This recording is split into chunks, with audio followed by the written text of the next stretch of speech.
You're listening to the UBC Medicine Learning Network.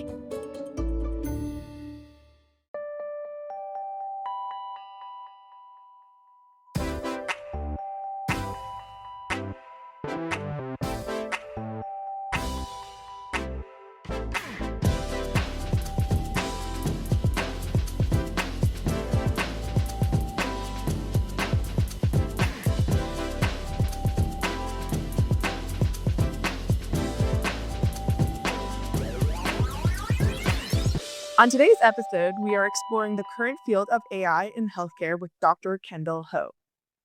Dr. Kendall Ho is a seasoned emergency physician and a leader in digital healthcare. Dr. Ho delves into his role from shaping e-health strategy to collaborating with the World Health Organization, offering insights at the intersection of medicine and technology. His current work focuses on technology-enabled knowledge translation, using information technologies to seamlessly integrate the latest health evidence into routine practice. Welcome to the podcast, Dr. Ho. Well, Monica, thank you for inviting me. Of course. So just to start off our podcast a little bit more general, can you tell us a little bit about yourself and what your average day looks like? Absolutely. So I'm very glad to be joining you today. My recording is also done at the Vancouver, my office, which is located in the unceded ancestral territory of the Musqueam, Squamish and Tsleil-Waututh Nation. I feel very fortunate to be an invited settler here. I originally was born in Hong Kong, and I immigrated to Vancouver when I was a teenager. And so I'm a son, I'm a father, I'm a husband. I am father to 2 children. And also, since 9 months ago, a grandfather. And so feel very Congratulations! Yeah, thank you. And in fact, this Christmas, my grandson is our new Santa Claus in our Christmas party. So that was very, very nice. Oh, that's lovely. Yeah. And I feel very fortunate to not only be here, but actually got my university and medical education here in Canada and got into the whole area of medicine. I'm an emergency physician in Vancouver. I also am a professor at UBC Faculty of Medicine and medical director of the virtual physician service at the BC Ministry of Health 811 service. Maybe I'll stop there and then welcome any further thoughts or questions from you. Yeah, wow. It sounds like you have quite the balanced lifestyle. You got lots of family time, lots of extracurricular, as well as your job as a emergency physician. So how do you balance all that? And what does your average week look like currently? Mm. Yeah, balance, life-work balance is very important, and I am not doing well there. So let me say that first. But what I try to do is I like to look for different things to attend to the same core belief that I have, and that is to serve our patients. I feel that my clinical role in emergency medicine is very important, and I've been working in person for 34 years. Since COVID, I've switched over to virtual, and so I don't do any in-person emergency anymore. But having said that, the virtual service is continuing the same trajectory of clinical services to support our patients wherever they are, whenever they need help. And I also see my research role in terms of identifying the best practices of what we do and continue to discover not only the best practice of today, but also what might be downstream in the future. And so research helps us to kind of discover new territories. And then on the administrative fronts, to be able to bring research concepts and bring clinical practice in a systematic way so that it consistently help a group of patients or larger groups of patients, from a local emergency department to a health authority to a province to across Canada and beyond. I think that's where administration and also policies really hold a very strong guidance on those. So my day is mixed with a combination of those things. In terms of things that make me enjoy life, of course, spending time with my family. And also, I love eating and I love walking. So those are the two things that keep me balanced. So, something that I wanted to delve into a little bit more. So, when you talk about the transition into digital emergency medicine, what does that mean? What does a virtual emergency doctor do? Hmm. That's a great question. Maybe I'll step back a little bit to say a little bit about a unit that I have in the Department of Emergency Medicine at UBC. Very fortunate we're able to form this digital emergency medicine unit. Maybe I'll start with that and then go back to what a virtual physician, emergency physician do. I think the vision of the unit, digital emergency medicine, is to try to identify what might be ways that digital technology, data science, and today's topic, AI, those areas, how can that best support patients in the transition between home and hospital? Now, emergency department has always been and continue to serve that area. If a patient feels that they have an illness, they need to see a doctor sooner, but they can't get it in the community, or the problems happen so suddenly that they can't wait, then emergency department is serving that role of getting the type of care that they need right away. And of course, after we treat a patient, they either get admitted or we send them back to home. And in that case, we want to make sure that they recover well. They don't need to come back to emergency if not necessary. And so that space of transition in care between acute care, hospital, and community care at home is where I think digital can play a huge role. And that's where I'd like to explore so that we can deliver best of care there.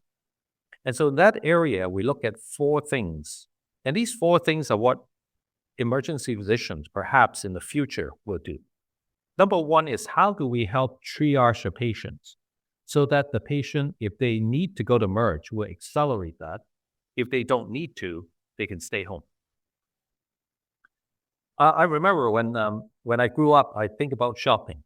And so I'd say, oh, it's time I need to do some shopping. Then I would go to downtown and walk into Hudson Bay so that I can then look around. Right today, if I talk to my kids and say, I'd like to go shopping, the first thing they say is, have you checked Amazon yet? Have you checked, eBay? And now it's Temu, right? Have you checked Temu yet? Today, if a person have a health problem that's urgent, the first thing they'll think about is, do I need to go to emergency? I hope that tomorrow, the patient, when they have that, we have a system to say, well, if it's not crushing chest pain, if you don't have a stroke and stuff, and it's a question that you can go online and find that information, and we can give you the best information that you can. You don't have to look around yourself, look at web, look at ChatGPT. We will supply that best information just for you, just in time.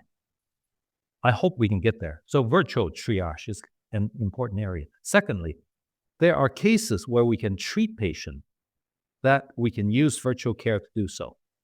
Especially if, for example, if a patient lives, in Vancouver on Lower Mainland, it's not a major issue to get to emergency department. The issue is waiting. But if you live about 45 minutes away, highway drive from a hospital in rural remote location, or in wintertime, the road or the lake is frozen to the point that you can't get to a hospital, then it's very important for us to figure out in those cases, how can we still offer service and support our patients? And so virtual care in the triage and also deliver services is important. The third area is how can we use things like monitoring, sensors, wearables to support and get better information about the patient. When you and I look at virtual care now, like if you're doing video consulting with a person, I can look at the person, but I really don't know their vital sign. I don't know how fast your heart rate is, your blood pressure is, etc. And I may rely on you to have those equipment to tell me. But I think using sensors and wearables and objective ways to measure help us to remotely understand what the patient's physiology is, and also different ways of monitoring to increase that. And then, of course, finally, with electronic health records, with what you're telling me, with the background that we have, all that information can be collected into today's topic about how do we use data mining to understand your situation. And then with that, come up with a good path to support you. And I think that's where we can apply in terms of decision support and data analytics. So I think for emergence vision, virtually those are some of the areas that I can see we can get into that we need to tool up for the future to support our patients. Wow, yeah. Like, I feel like there are so many big themes within the utilities that you just talked about. So something that like I know is huge in medicine right now is talking about meeting the patients where they are in terms of their own context and being able to empower someone with the technology for them to take control of their own health, being able to, choose what kind of virtual triage they need and being able to situate it in a rural context, as well as adding that component of monitoring and personalization of medicine, I think is so powerful from an individual stance, as well as from a systematic perspective. I know that emergency medicine, the wait time and the overcrowding of ER rooms has been such a huge issue, especially over in BC as well as in Canada. So it seems like this technology can really not only revolutionize personal medicine, but as well as like on a systematic or systems perspective, being able to help alleviate some of the burdens of our healthcare. So, what are some current tools that are being used in those areas right now? Mm. I think in terms of applying virtual care, I think that's obviously since COVID, there's a lot of increased use of virtual technology, and so that's getting fairly common. In fact, when I work on 811 shifts, we usually would connect with patients through phone first, and then we'll say, "Hey, let's go on video conferencing," and then we use some common video conferencing tools. In general, patients don't have problems with it. Um, Sensors and wearables a little bit more kind of more niche at this particular time. There are people who, because of illnesses or monitoring, they they go and buy oxygen saturation finger probes. That's available. People have blood pressure cuffs. People wear watches to get their heart rates or even pulse rates and a 1 lead ECG.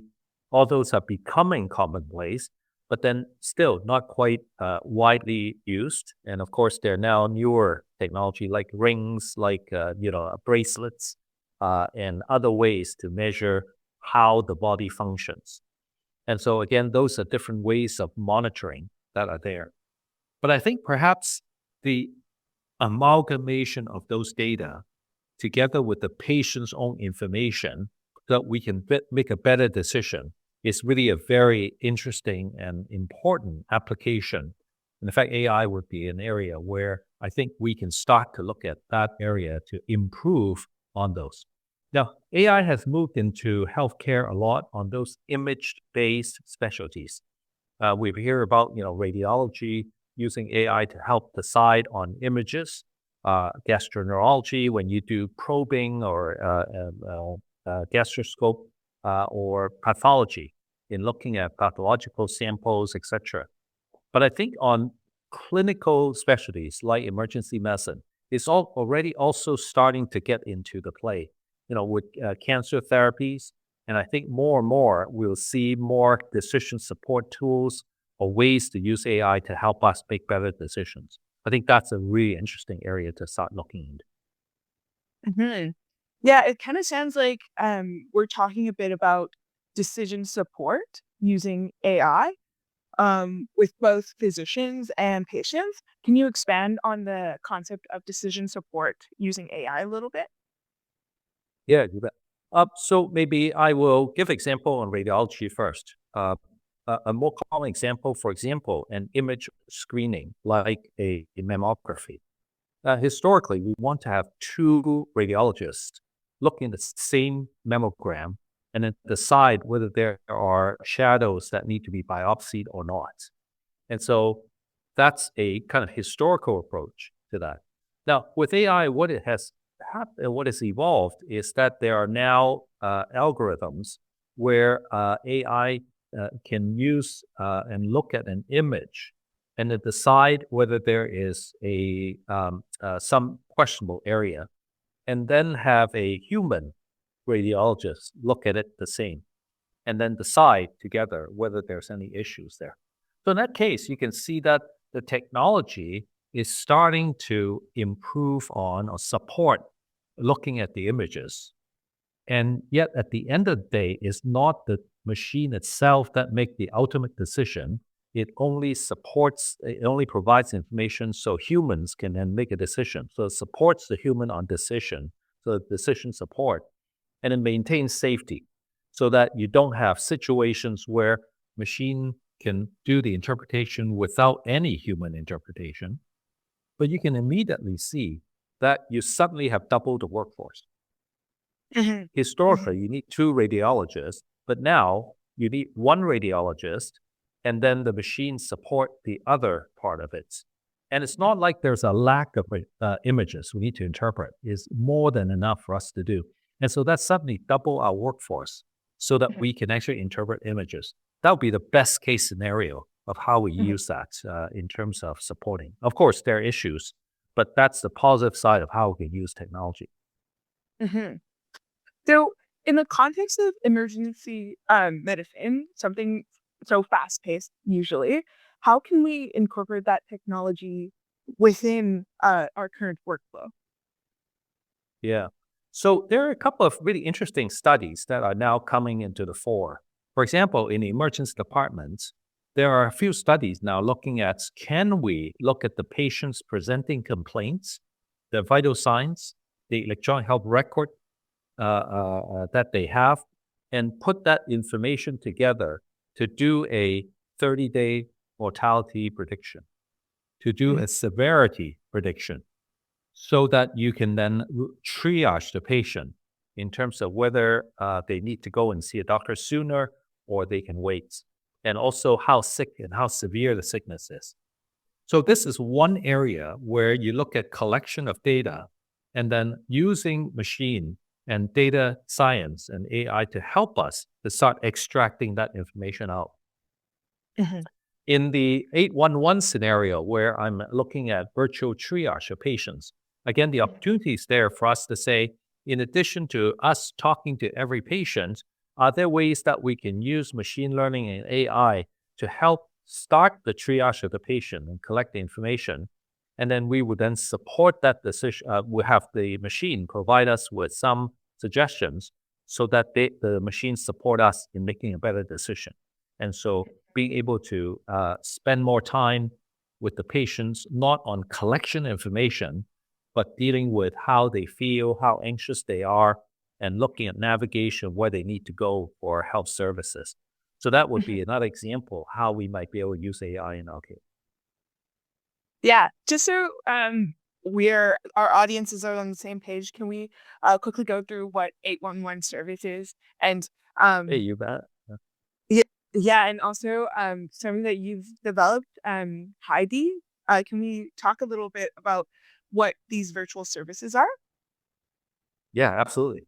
So maybe I'll start with emergency department first. I think many of our medical student colleagues listening or other audience in healthcare, you've experienced with emergency. When they come in, patients would get into a triage station, the nurse would talk to the patient and then decide, oh, you need to go in right away, or you can wait a little bit before you go in, but we clearly have beds to watch you, or you have to wait in the waiting room for now. We will bring you in when you need it. And so that triage is there in the emergency department. But the question is, if the emergency happens at home, there's a challenge, right? You wake up in the middle, not you, but a person wakes up in the middle of the night, 3 a.m. with chest pain, right? And then he remembers, oh, my dad around my age has his first heart attack. The chest pain now gone after 30 minutes. Do I need to see a doctor, right? Or a new parents have their first child, 4 months old, first time having fever and vomited twice. And it's Friday night, can't get hold of family doctor. Again, that parent will have to decide, can my child can I wait till the morning? Can I wait till Monday? Or do I need to go to emergency now to have my child seen, right? So in those cases, these happens at home. The question is, in that case, can we help those individuals to make a better decision at home, whether to go to emergency or not? Now, you've read a lot of studies saying that, for the people who go to emergency departments, 3 out of 10, 5 out of 10, even 6 or 7 out of 10 may not need to be emergency, can be treated somewhere. But these are statistics that's based on patients that have been seen by health professionals and then retroactively look back and say, yeah, you don't really need to be there. However, if a person is not trained in medicine, how can they know whether they need to go to emergency or not prospectively? And so the 811 idea is that since 2000, we have nurses who are available. So in case a person have questions, they can call the nurses and then say, hey, how do I manage this? Nursing has fantastic clinical acumen, but they get to a point that they say, well, you really need to see a physician. And so often is that point where they have to say, well, you really need to talk to a doctor. And so since COVID in March 2020, that 811 has very kindly invited a group of us physicians to go in and support and work with our nurses. Because at that time, there's a new disease, COVID. There's social isolation, so it's tougher to see physicians. In fact, many cases, doctor's offices are closed, and go to emergency department is quite a restriction.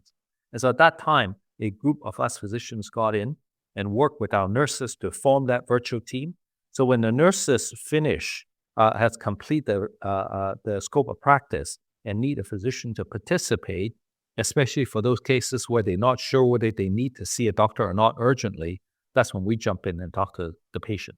And so we think back to that chest pain case, or we think back to a parent case, that those are the cases that will be referred to, and then we'll contact the patient and then work with the patient on phone or video to then decide, do they need to go to emergency or not?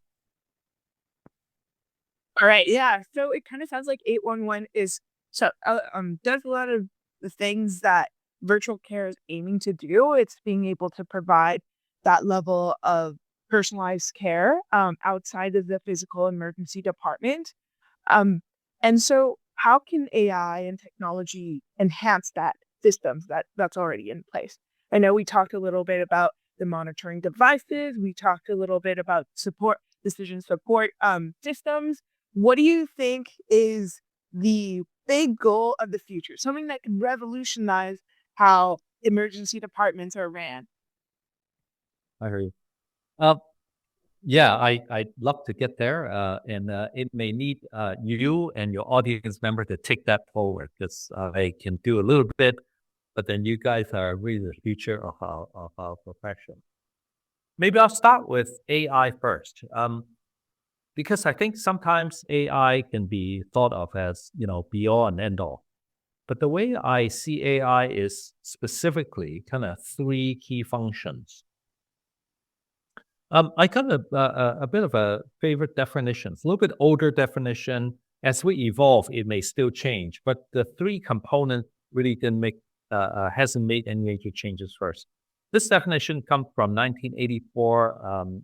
Artificial intelligence is intelligence, which is perceiving, synthesizing, and inferring information, demonstrated by machines as opposed to intelligence displayed by humans or animals.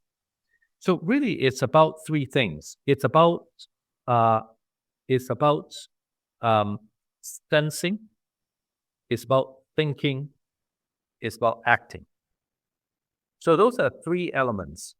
So what AI can do is, 1, collect information and sense if there's an issue there. And then the machine will start to think and say, with this information, what are some of the things it's trying to tell us? And then finally, the machine acts so that it takes action on it. Now, maybe I'll give an example of electric car, autonomous driving electric car.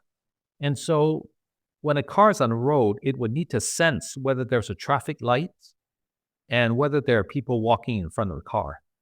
And if it senses that there is a light that's red and there are some people walking in front, let's say that's the sensing part, then the thinking part says, oh, I must be in an intersection. People are now crossing the road.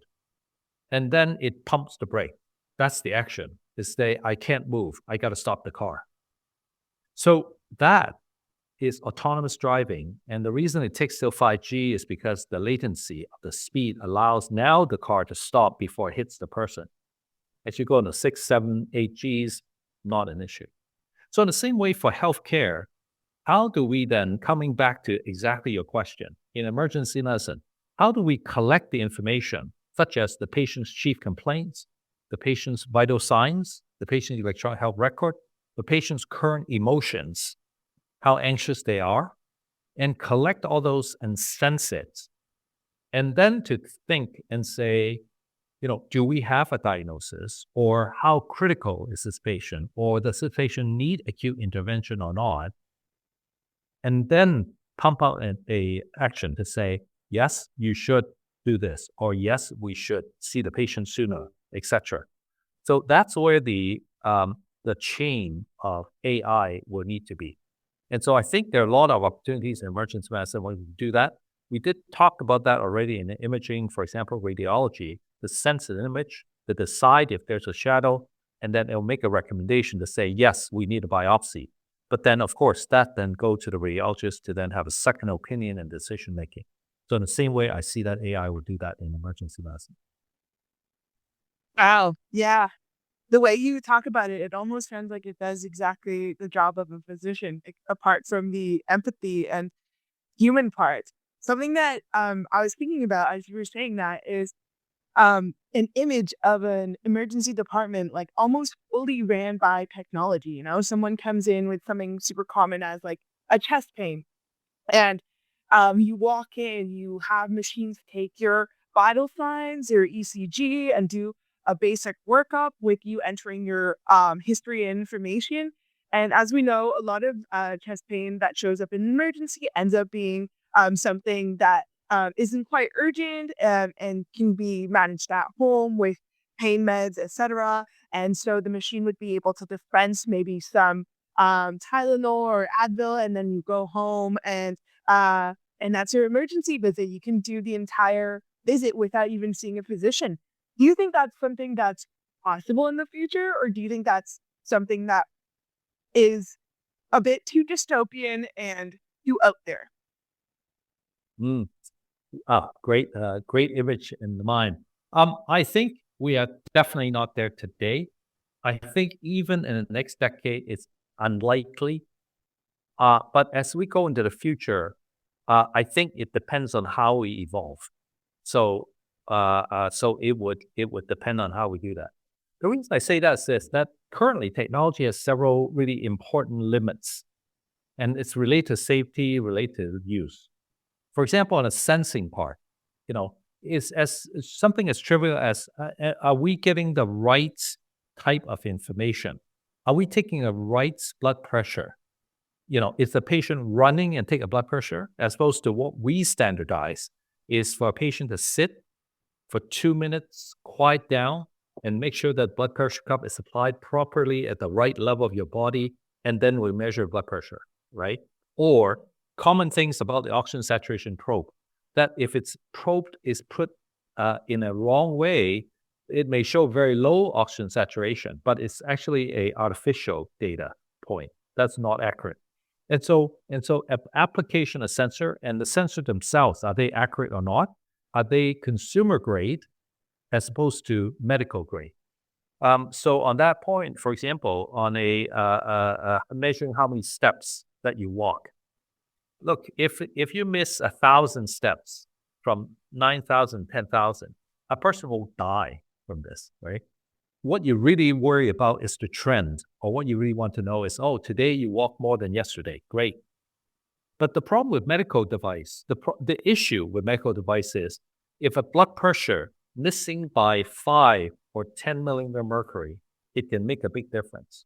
For example, someone who's usually have a low blood pressure but now in shock, a spinal cord patient who's going into dysreflexia, where it's on the trend going up.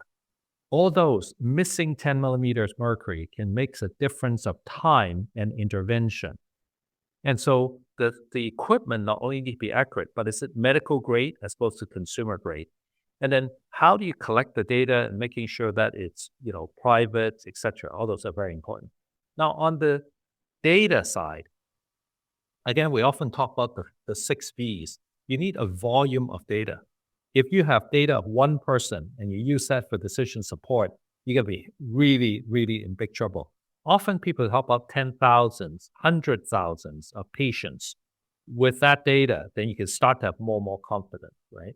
And the variety of data is very important. Age range, different kinds of individuals with different body makeup, etc. And the velocity of the data. What does that mean? That means how fast is the data coming to you?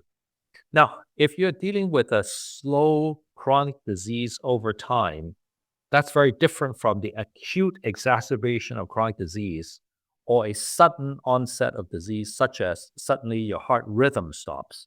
And the velocity of how fast you can measure that data is very important. And 3 more V's I'll start. Veracity. How true is that data? And then the value of that data. At some point, when you get that value, are you getting the types of things that you need out of that set of data? And finally, very important, variability. This is where, you may do this in Vancouver, but the population of Vancouver may not apply compared to population in, for example, New Orleans or in Asia or in Africa or in Europe. And so the variety of the type of data and how applicable those data are, all those are factored into this. And so all of that would cause today, I think it'll take some time for us to get to a point where we start to feel comfortable with local data, management of that, or even including other groups of data into this decision support. Wow. Yeah, that's a very, I think, nuanced and in-depth way of looking at data that we currently need. I feel like a lot of times right now with AI systems, because they have such a ability to process large amounts of data, we almost just feed any data without really analyzing the quality within the data themselves. And that makes a lot of sense in combination with the accuracy needed in medicine, that complete autonomy with AI and with machines is quite still far away, because we need to tackle the data component first, and then we need to tackle the accuracy component afterwards as well. So what do you think is the immediate next step? What would be some technology that can tackle some of the biggest issues right now in emergency medicine specifically? Yeah. I think the first thing is we need to establish evidence that the concept of data, the concept of AI can be applied in practice, and it's safe, it's high quality, it actually improves on the current practice of care. So research in this area will be very important right now to make sure that that's the case. Secondly, I do hear a lot of colleagues saying, well, virtual care is fast food medicine. Inaccurate. I see people misdiagnosed, and this is bad medicine. And so we shouldn't do it. I do understand that there are limitations of virtual care, no question about that. But the question is, it's not about, in my mind, virtual versus in person. It's really about how do we use virtual to complement in person. At the end of the day, serve our patients better.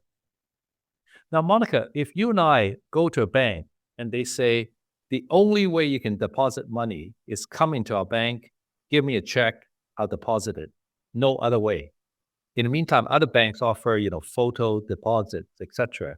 And I say, well, geez, no thanks. I don't want your bank.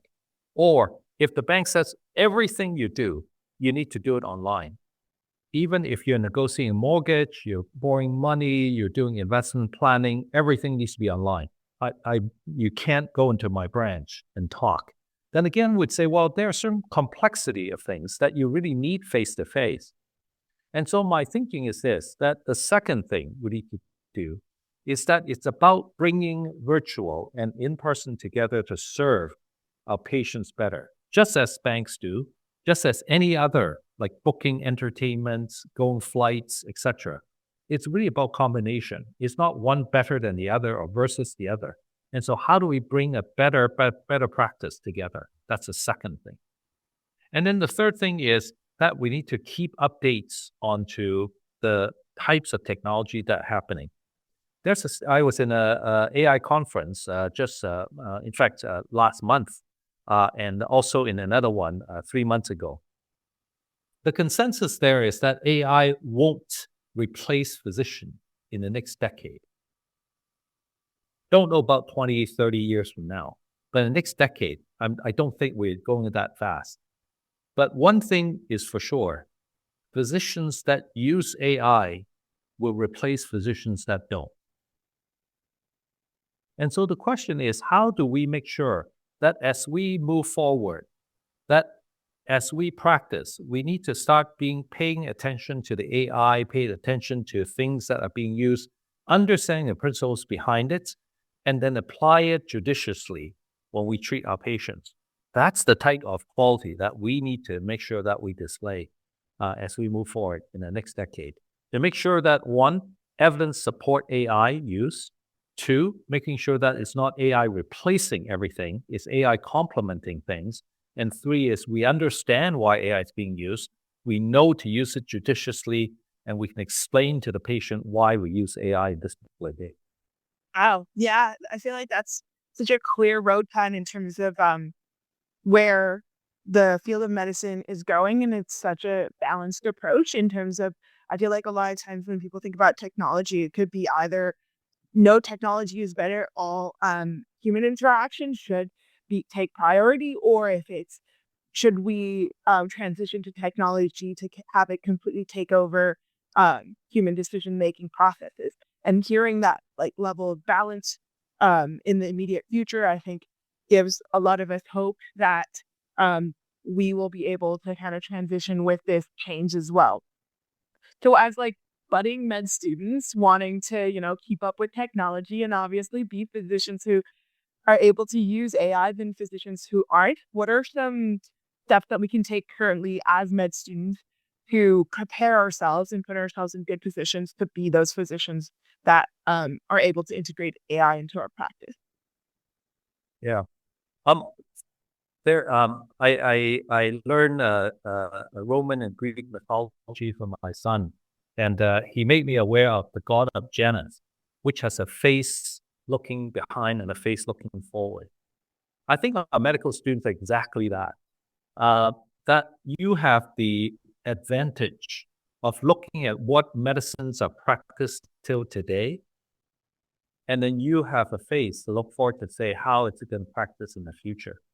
And so my thought is this, that as a medical student, of course, you got to have the basics. You got to ground yourself in terms of how the best way to treat hypertension, heart attacks, pneumonia, etc. Understand today's best practice of doing that. I think that's going to be imperative, that you have that foundation upon which to build. With that, then to start understanding, well, how can data science, technology, virtual care, AI, how can it help to solve some of the gaps of best practices today? Because you will see that there are certain things, wow, we're very, very good at this. But when it comes to this, there's a gap, right? And how do we bridge that gap? Research historically always is about how do we solve those gaps to improve care. And so in the same way, to think, as you explore these gaps, if you're particularly interested in technology, then think about how can data science, virtual care, or AI can support and improve that. And then start to either do research or be more and more acutely aware of that particular area and say, what are some of the techniques, what are some of the ways that I can incorporate into my practice in the future as I move forward? So I think the medical god of Janus, you are that god. And I think you can do that kind of looking back, looking forward to move things forward.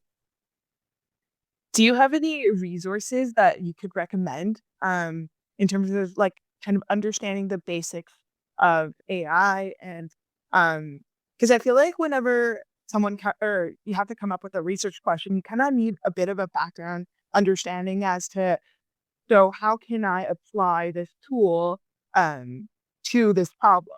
So is there a way for us to understand AI in that lens? And do you have any resources? Yeah, maybe three general directions to look. One is in the university where you study, for example, at UBC, look for opportunities there and groups that can support that. So, for example, for your listeners who are from UBC, there's a data science institute at University of British Columbia. There are also the School of Biomedical Engineering, and also within the Faculty of Medicine, the Department of Medicine has been very strong leadership on this data science area. So there'll be local courses, local professional support for you to do that. And of course, if you're interested in emergency, I'd love to talk with you. That's an area of my passion. And there are many faculty members like myself who can also support that, for example. So for listeners who are outside UBC, I'm sure you will find faculty members in your university who will be interested in that. Secondly, look towards the area of profession that you might be interested. For example, the Canadian Association of Emergency Physicians, which I belong, is a professional organization for emergency. They also have people who are very interested in AI, data science, virtual care. And so in those cases, in those professional organizations, again, there may be opportunities for people to go and have specific discussion about medicine and technology. Now, of course, going further than that, there are groups like Digital Health Canada, which is across Canada looking at digital health. There are health information science schools. There are also people who are focused on data science, but not as much in medicine. You can get some general principles around that. But that's starting to step away from medicine itself.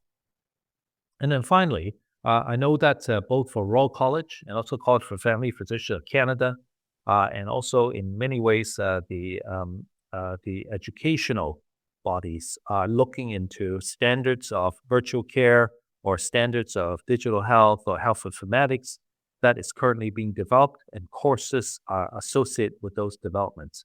So again, there will be professional courses that will be coming out for different health professionals, and including medical students. And I wouldn't be surprised if, in fact, right now, in different universities, there are already courses that you can actually start to look at applying for or go to and learn the basics of this area to build on. Wow. Yeah, that's so exciting to hear that, like, globally speaking, there's like courses, there's departments that are developing, and there's also such an extensive network of AI researchers that we can reach out to. So, the future is definitely looking bright, and I'm excited to, tap into the resources, learn a bit about more about virtual care, and just see where AI takes us. So thank you so much. Yeah, thank you so much for taking the time to have this conversation today. So, with our wrap up, we have one question that we like to ask our interviewees. This question is, what is one piece of advice you'd like to give to current medical students? Um, I think is to I'm trying to recall the exact wording of what Steve Jobs said to the graduating class. The whole point is to say that learning never ends.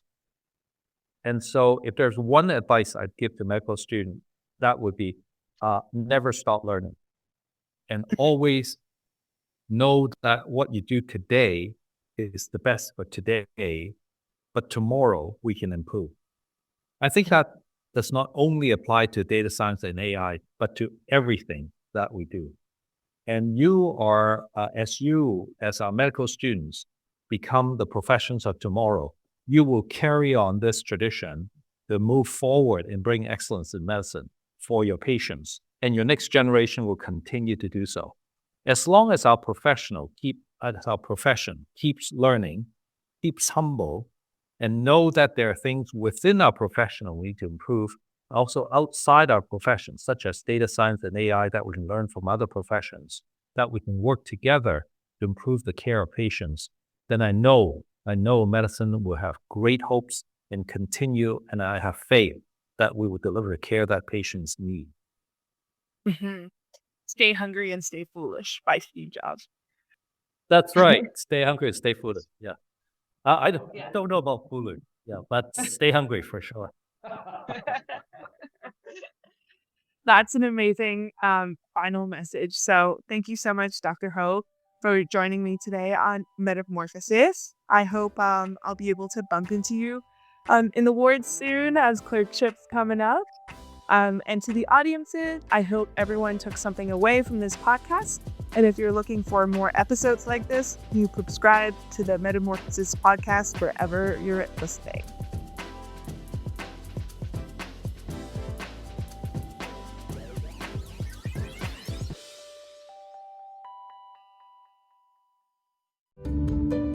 This has been a presentation of the UBC Medicine Learning Network.